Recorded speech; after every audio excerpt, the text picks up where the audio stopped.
Where were you born? Worcester, Massachusetts. I've been there. 10th born in the family. There was one after me. My mother was a concert pianist. My father was a song and dance man. Closely related to, what's her name? Well, I can't remember. Anyway. Vaudeville. Came and gone. I got my dancing ability and my love for music from him, I'm sure, my father, who died when I was only 7 on Christmas Day. It was a big shock. Yeah. Life-changing. Life-changing, that's right. For the people in the family. But we went on.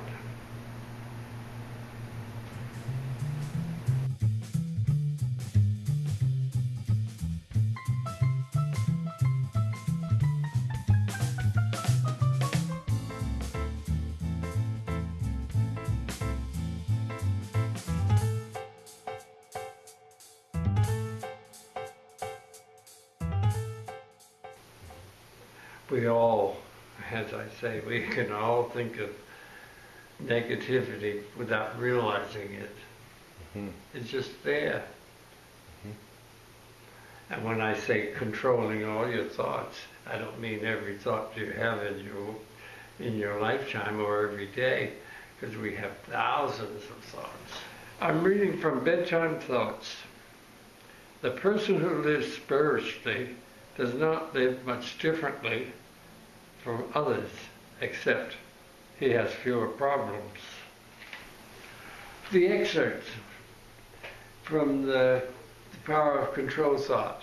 It's an excerpt of thoughts throughout the original book that they can pick up from their nightstand and go to any page and find some answers. The source of true happiness and joy is always within you. All our peace and contentment comes from within. Each person has to form their own idea as to what is negative and what is positive.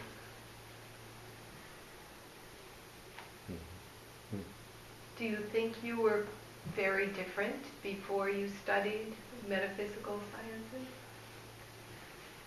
Oh, I think I wasn't that positive. I believed that my early days were spent on having a good time, most of the time. My thoughts of the world outside of my own world, small as it was, but you learn to grow. And without growth in one's life, you're standing still.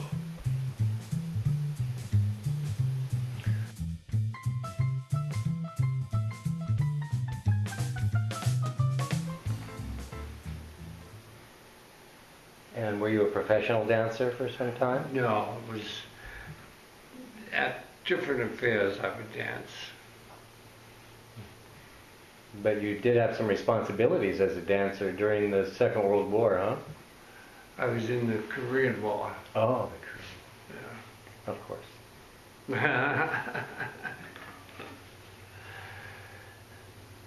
It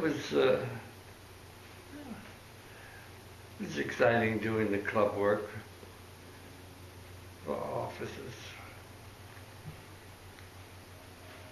There was one time she didn't show up for the dance. It was Slaughter on 10th Avenue, and I did it solo. And unbeknown to me in the audience, there was the ballerinas from San Francisco. And she said, please, when you get out of the Navy, contact me. but it didn't happen.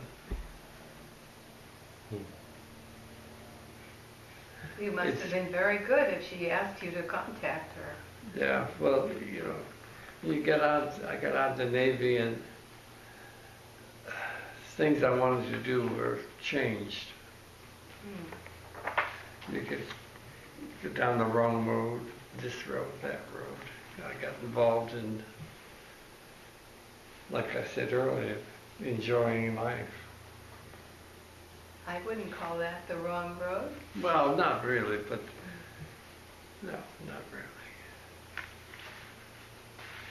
I think that's the road a lot of people are on when they're in their younger years. Well, what I meant by that is to give up some of the better ideas that I had for myself. Like, I wanted to continue dancing, and I was far apart from it. Oh.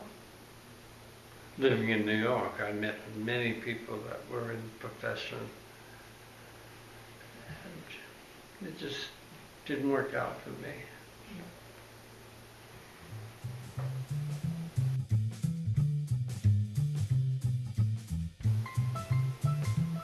And what has your profession been after the Korean War? Oh, I went in and I studied hairdressing, became a hairstylist, studied in Hollywood, where I was living in Los Angeles. Moved to New York, became a hairstylist there. And in Denver, I should have stayed in Denver. Shoulda, coulda. I was a big wheel in Denver, well, as far as hairdressing. Many pictures in the paper. And I was a wig man too. My brother Paul.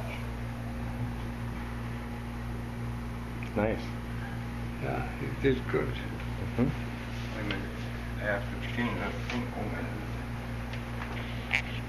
And this is some of my artwork. He's a painter, you know, Walter.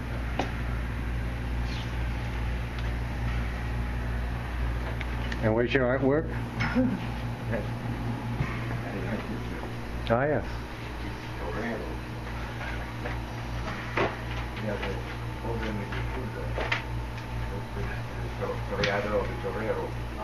Well, a good hairdresser is always an artist. One time I showed some of my work to a person in New York.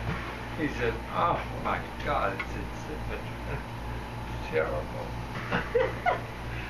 But she was old.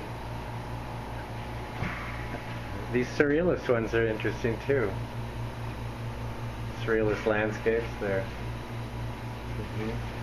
I'm proud of this most of all, because I was involved in the first AIDS project in the desert, and I was a fundraiser. Mm-hmm.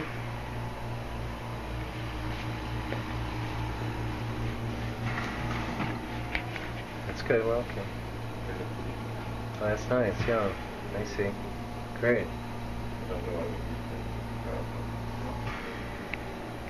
The anonymity of affliction. Yeah. Yes. Nice. I did that in New York. Mm-hmm. I did that in New York shortly after '81. No, before. Before there was any AIDS. Mm-hmm. I see. Right. And I used it for that. Yeah, that was a good application. I lost about 45 people. The change we need to make occurs first within ourselves. You have within you the greatest physician in the world, the power of the mind. The source of true happiness and joy is always within you. The thoughts you want to think about are as hard to control as the thoughts you do not want to think about. Your mind is compelled to create conditions in your life based upon the idea that are fed into your mind through your thoughts. All our peace and contentment comes from within. All our peace and contentment comes from within.